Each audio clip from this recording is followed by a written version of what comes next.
Good morning, and welcome to your daily Farm and Home Show, brought to you by the University of Kentucky Cooperative Extension Service. And now, here's your host. Good morning and welcome to your Farm and Home Show. My name is Joanna and this morning we're visiting with Andrea Stith. She's the Barren County Extension Agent for Horticulture. Good morning, Andrea. Good morning, Joanna. Thank you for having me. Well, I'm glad you're here today because you're going to talk about something that I think is really cool and exciting. You know, we have a lot of information about timely topics, but a lot of times people don't know where to maybe access those. How to get access to it's always important, and you try to just search things a lot of times that it doesn't come up, so you get frustrated and then you just go to things that maybe aren't a reliable source. So we've tried in the horticulture department to work together a collaborative effort between agents and specialists to create a newsletter. Well, it was a paper copy, and we've been sending it out to clients that have already signed up for our mailing list. So we're trying to expand that, and I was asked this past year to work with a wonderful committee of people to get this digital. And so what we've been working on is actually creating a blog that's going to house some horticulture information that's going to be seasonal, and it comes out as the newsletter comes out. The articles are made to be put on this digital platform so that people can search it, can find it a little bit easier. So that is actually the KentuckyHortNews.com is the blog site, and it's easy to if you want to subscribe to it, you can just put your email in it directly. You don't have to contact anybody. You just go on and sign yourself up for it. Now the articles only come out every other month. So we try to take a month to put it together, make sure it's really professional, make sure everything is proofread and everything. So it takes a little while to get it all together, but it comes out every other month, and you've got seasonal stuff, information on a variety of horticulture topics. So what all is covered in the Hort blog? So they talk a little bit in each article about different topics. So one of the topics they usually cover is lawns. So this past month we had simple lawn care tips that was in there, kind of simplifying taking care of your lawn, knowing when to do things. We also talk about flowers, so knowing kind of what may be the new thing to look for or how to care for one that you may have. We also talk about trees and shrubs, maybe when to prune them, when to plant them, things like that are often mentioned.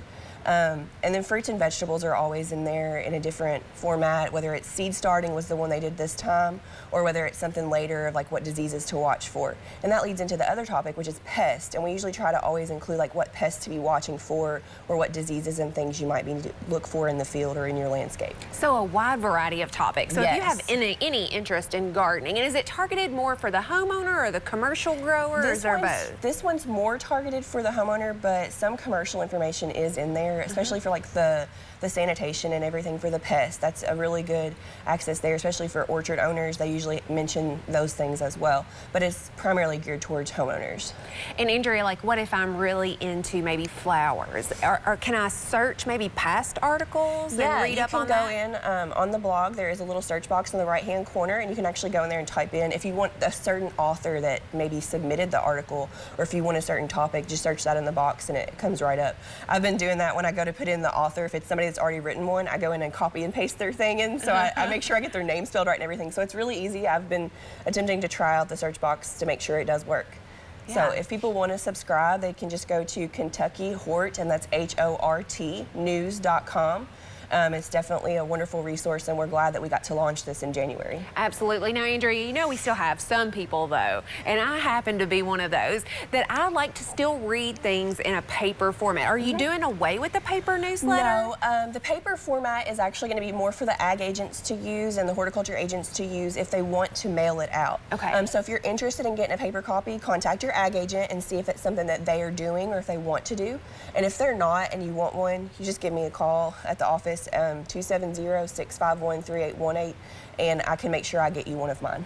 Okay, awesome, because, you know, I still like to read a real book, even though I think the technology is great. Sometimes I might want to keep it for reference at a later date. Definitely. I'm still a little old school. But and sometimes the graphics on the paper ones are even better than we see online. So the team that works on the hard copy one does just as hard a work as I do on the blog one. So now, Andrea, I do have a question, though. If somebody has a question about a topic, on the blog, is there a place where people can comment and ask questions? Or so right now we have the comments turned off, mainly because it's me and one other person that's monitoring it. but we do have an email address that's on the blog, and you can email any questions or comments, or even topics that you may want to see covered. You can email to that email address. Awesome. And I guess if people have questions, they can contact their agriculture or horticulture agent about the topics in there. So I know you've worked really hard on this, and I think it's a great thing. And go and subscribe. Andrea, what was the address one more time? It is KentuckyHortNews.com. All right, awesome. Well, if you have questions, make sure to contact your local extension office, and we'd be happy to help you get signed up or get the information. Thanks for watching, and have a great day.